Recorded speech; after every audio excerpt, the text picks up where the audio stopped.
Baik, nah kita akan melakukan sesi konseling kedua. Nah, kemarin AA sudah melakukan sesi konseling yang pertama ya. Kira-kira perubahan positif apa gitu pada dalam diri AA saja? Perubahan setelah melakukan konseling ini ya, Yang dalam seminggu ini. saya lebih ke gimana ya, lebih ke semangat gitu eh, ya kayak kondisi semangat terus lebih sebelum lintas itu berpikir. Kalau sekarang mah eh, sebelum melakukan hal-hal kayak gitu ya, jadi berpikir dulu. Nah, jadi AA lebih semangat dalam memikirkan hal yang positif ya. Ya, Dulu gitu sebelum bertindak gitu ya. Nah, kira-kira hambatan enggak dalam melakukan hal tersebut? ada sih ya. Jadi emang terbiasa kepikiran yang dulu gitu ya, yang sempat terjerumus ke pinjol. Jadi emang belum biasa, emang sebenarnya belum belum pernah sesemangat ini, jadi agak susah gitu ya untuk melupakan kejadian tersebut. Baik, jadi ya itu susah melakukan atau melupakan hal tersebut ya, yang masih sering kepikiran masalah tersebut gitu ya. Iya. Ya baik, kembali lagi pada skema kognitif yang kemarin ya. Nah, kamu itu kan membuat skema. Nah, yang pertama itu skema A ya, Ya. yang bisa dibilang skema negatif mungkin ya.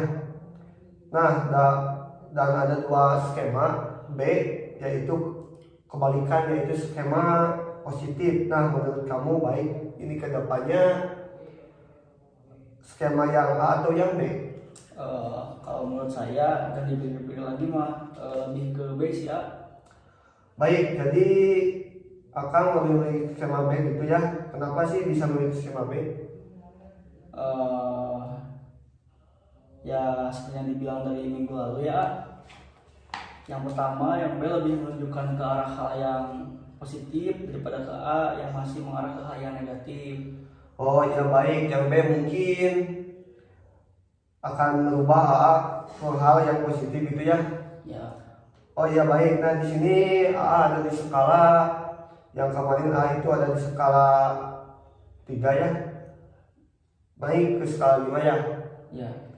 Nah mungkin kalau sekarang dari 0 sampai 10 di mana itu AA merasa terpuruk dan susah berbebas dari masalah itu. Nah 10 itu ada terbebas dari masalah itu. Nah posisi skala berapa AA saat ini? Mungkin kalau sekarang mah ada di skala 7 sih kayaknya. 7 ya, berarti ya sudah mampu naik dari skala 5 ke skala 7 ya. Ya. Nah, apa yang AA bisa mampu naik dari skala 5 sampai 7? Mungkin karena saya lebih karena saya sekarang jauh dari teman saya. Gitu ya, bukan saya menyalahkan teman saya juga, tapi emang teman saya itu mengarahkan saya ke hal yang negatif sehingga saya terjerumus dan terlilit hutang tersebut, dan sehingga saya memilih untuk menjauh, bukan menjauh sih lebih membatasi lah kayaknya mah. Jadi AA membatasi ya dengan lingkungan pertemanan AA itu ya. Oh ya baik, di sini kita akan menggunakan dua kognitif yang A dan B.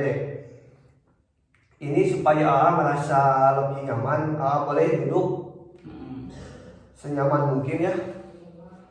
Kemungkinan ucap berapa kali kognitif yang pertama itu jangan ngelakuin itu lagi ya. Nah, saya akan merekam yang dikatakan oleh AA dan bilang bisa dimulai dari sekarang. Ya. Sepertinya oleh Jangan gitu lagi, jangan gitu lagi, jangan gitu lagi, jangan gitu lagi, jangan gitu lagi. Kenapa berhenti? Karena sekarang saya sudah sudah merasa baik gitu ya, merasa bahagia dengan apa yang sekarang saya rasakan gitu ya. Jadi sudah saya berhenti. Jadi AA sudah merasa lebih baik daripada kemarin ya. Ya. Nah sekarang mungkin dirubah kognitif yang kamu buat kemarin, kognitif yang B. Jadi kognitif yang B itu semangat ya. Ya. Boleh mengucapkan kembali dan berulang kali mengucapkan semangat Ya. Semangat, semangat, semangat, semangat, semangat, semangat, semangat, semangat, semangat, semangat, semangat. Nah dari kognitif A dan B, kognitif yang mana kamu sering ucapkan? Mungkin kognitif yang B sih A, yang semangat. Jadi kamu lebih sering atau lebih banyak mengucapkan kata semangat itu. Nah, apa yang kamu rasakan? Bahagia. Bahagia, jadi kamu lebih merasa bahagia gitu ya dari kedua skema ini. Ya. Untuk kedepannya menurut kamu yang baik untuk hidup kamu yang mana gitu ya? A atau yang B? Yang B ya. Jadi kamu memilih kognitif dan yang B ya. Ya. Kamu kognitif yang B ini merubah diri kamu itu ke lebih yang positif ya. Ya. Nah kira-kira kamu mau enggak menerapkan skema ini mau melakukan skema ini kapan? Skema B itu Dari kemarin-kemarin juga sudah siap A. Cuma emang belum produktif aja gitu. jadi kemarin-kemarin juga sudah siap ya melakukan, cuma belum produktif ya. Nah kalau kamu lebih produktif, nah kamu akan melakukan apa gitu? Lebih giat lagi sih ya. Jadi dengan lebih produktif lagi kamu ya akan lebih giat lagi untuk bekerja ya. Baik, dapat saya simpulkan dari sesi konseling yang kali ini kamu tetap lebih memilih yang B ya. Skema yang B karena kamu merasa skema yang kognitif yang B ini akan merubah diri kamu ke hal yang positif ya. Nah kamu juga akan membatasi lingkungan pertemanan ya, yang mungkin menurut kamu membawa kamu ke hal yang negatif ya. Contohnya kamu jadi lebih yang melakukan pinjaman online dan itu menurut kamu itu sulit membayarnya ya. Sewaktu-waktu bekerja gitu ya, kamu itu merasa stres gitu ya, nggak mau melakukan apa-apa gitu karena sering memikirkan tagihan itu. Kalau ada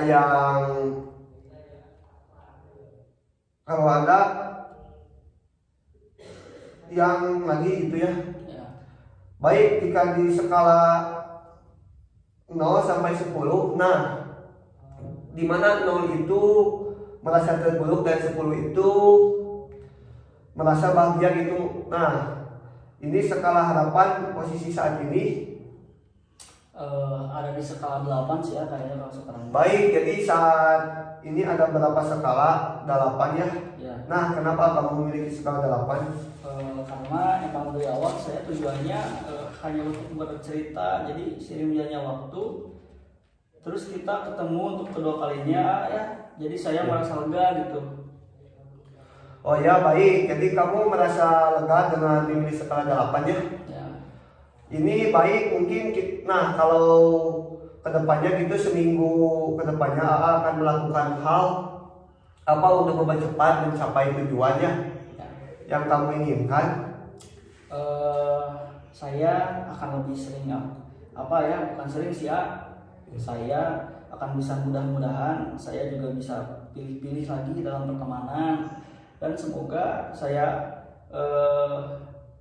apa yang saya lakukan sekarang tidak menyinggung perasaan teman saya yang kemarin saya ceritakan. Oh iya, baik, jadi akan membatasi dengan pertemanan gitu ya. Itu nah baik, apakah dengan hal itu semua bisa dikerjakan dalam seminggu ini? Insya Allah sih, soalnya kan saya kerjanya di luar kota ya. Dianya masih di rumah gitu, ya masih di kampungnya, jadi mungkin saya juga bisa sih karena jauh. Ya baik, jadi kamu akan melakukan hal itu semua dalam seminggu ya ke depan. Bisa beritahu saya perubahan yang terjadi ya pada diri itu ya. Baik, sesi konseling ini mungkin dicukupkan sekian. Mohon maaf bila ada banyak salah gitu ya. Terima kasih.